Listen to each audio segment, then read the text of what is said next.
This is Dry Creek. I think it's at mile 54 or something, 55, I forget.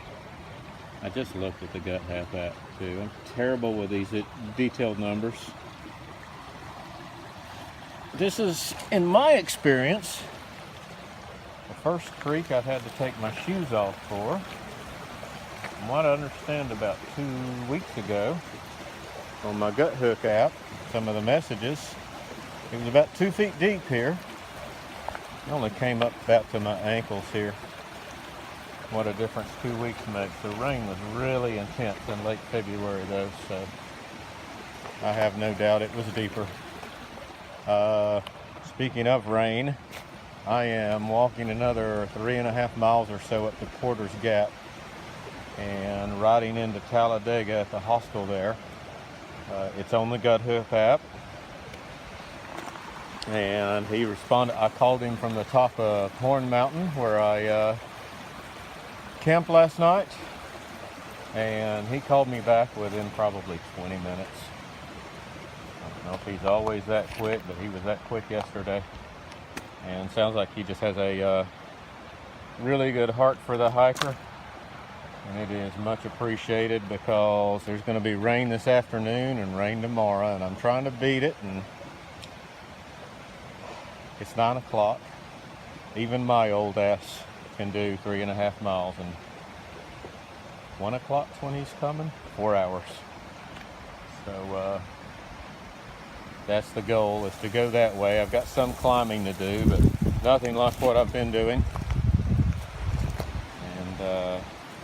And we get to take my first zero day. It'll be, today's day 6, so I'm getting my tomorrow would be day 7, so I'm getting my 1 off day a week.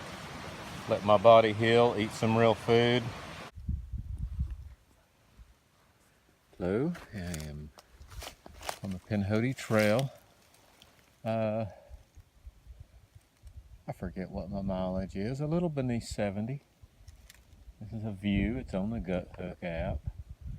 It seems like we're around 67, 68 miles. I just looked too. I'm terrible. And we are looking west. Matter of fact, on the Gut Hook app it says view west. And we just made this big climb and we have a view to the west. A view from where we came from. We didn't summit that one, but a lot of rocks going down that way. And be careful with your footing if you're hiking it. Really between mile 64, 65 and here it's not so much the last mile or so. A lot of rocks in the trail. There's some on this section too, but worse down on whatever that ridge is there. And that's all right. Just slow and steady. Watch your step. Use your trekking poles. Have a good time. Of course, whenever you have a peak and a view, the pagans, they stack their rocks. I want to hear from some people on that one. I am fresh off a down day. I took yesterday off. So started on Saturday the 9th. It is next Saturday basically, but I took a half a day Thursday and a half a day on Friday with Jeff and Nancy at Next Step Hostel. Wonderful people, wonderful small town. They have really want people to come from all over the place and enjoy the trail the way they do. And it shows by the way me and some of the other hikers were treated there. I mean, just treated like family. The small town was nice. Everywhere you went to eat or buy groceries or whatever, just really nice folks in Talladega, Alabama.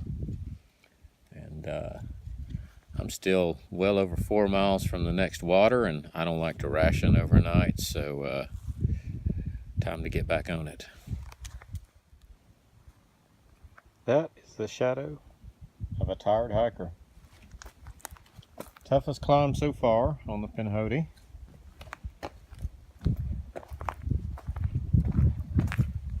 Around the mile 77. When you see Stairway to Heaven, get ready. It's a big, shaky boulder climb. Not very well blazed, but it's hard to get lost when you can't move very fast.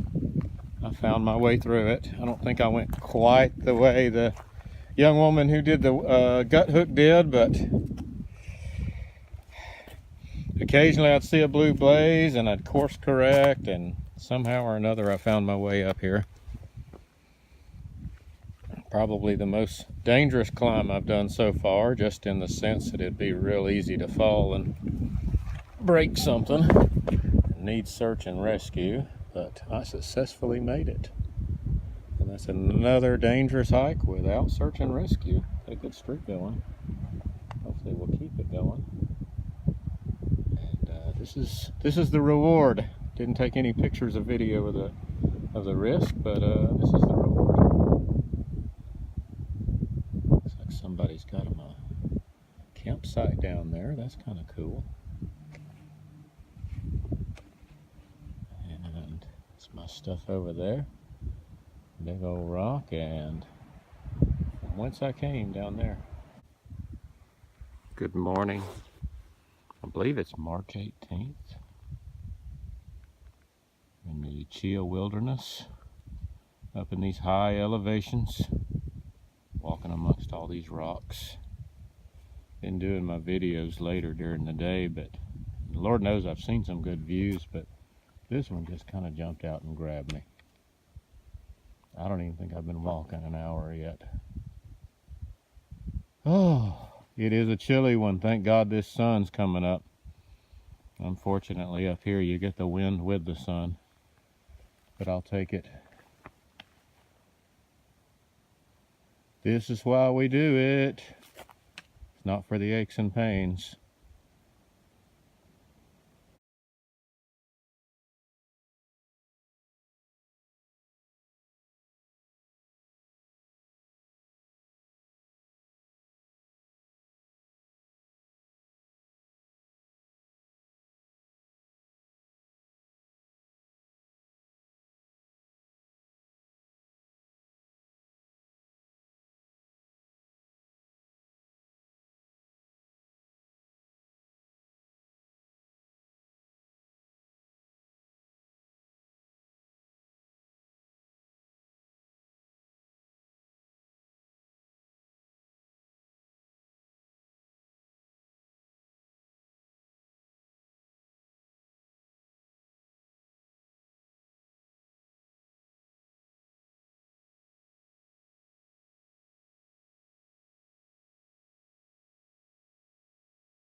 Around mile 91, 92. Probably starts around mile 90. Drop down into this little valley. That's the direction I came from there, with all the blazes.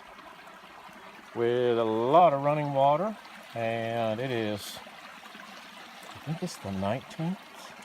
I have to look. It's either March 18th or 19th.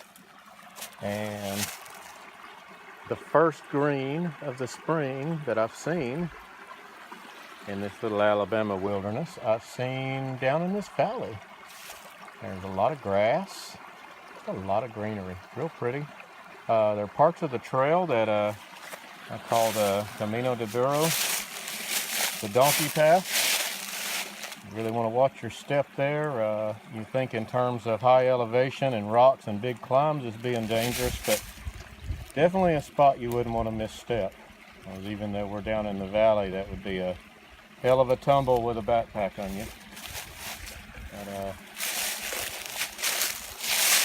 I don't know. I think I'm camping about a little less than 2 miles ahead, and from the looks of the map and the topography, it's going to be probably more of this. It's saying I have a creek to ford up here. Sure about that. We'll let them cross that bridge when we come to it. Although it sounds like there's no bridge.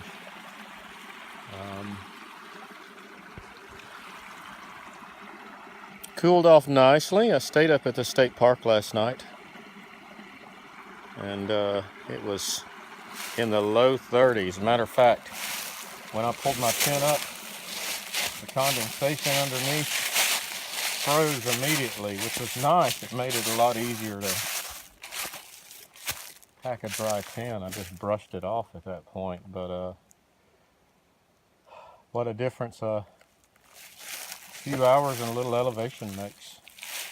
It is, I'm in shorts and short sleeves again and lugging the jacket along. That's what happens when you hike this time of year. You have to lug the cold weather stuff with you, whether you need it or not. That's all I've got.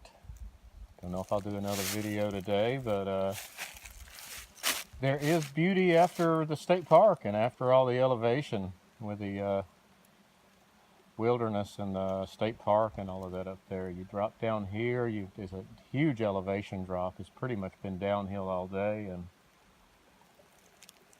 then you just get more of the beauty Alabama has to offer. About mile 99. This section you're going to be doing a lot of stream crossings and a lot of running water, and there have been some smaller falls, but this one I made an unscheduled pulling out of the camera. I know this has been filmed before, but just beautiful. If you like the sound of running water, you like falls, don't have the elevation and the views here on this section. It's definitely some pretty stuff to look at. Nice clean water. And we go that way. Okay, this is kind of an odd thing to be taking the video of. I believe it's the 21st, March 21st. I've been out here almost 2 weeks. I am going to call it today. I'm walking up to the ranger station, stopping at Heflin, starting again at Heflin as soon as possible. I've got responsibilities back home. But as a shout out to my people along I-20, 2 of my former homes are on I-20, Shreveport, Louisiana, and Atlanta, Georgia. Actually, I never got into the city of Atlanta, but we all just say Atlanta, even if we're in the burbs. When we get up here to the bridge, because you do leave the forest for a second, cross over I-20, and it looks like up there we go right back in the forest. A shout out to my people from Shreveport. A shout out to my people in Georgia. Okay, well this is kind of cool. I think this is on gut hook called Cave. Not even looked yet, honestly. I think I'm around 108, mile 108, 109. Down there is a running water source. Of course, they're all running now because it's been raining so much. With the exception of the one at Bull's Gap. Boy, that thing was just a disappointment. Aside from that, I had water sources that aren't even on the gut hook. I guess there had to be the one. But I think I'm only about 2.5 miles or so from the ranger station, which is the end of this section for me. I'll be starting back in Heflin hopefully in a couple of weeks.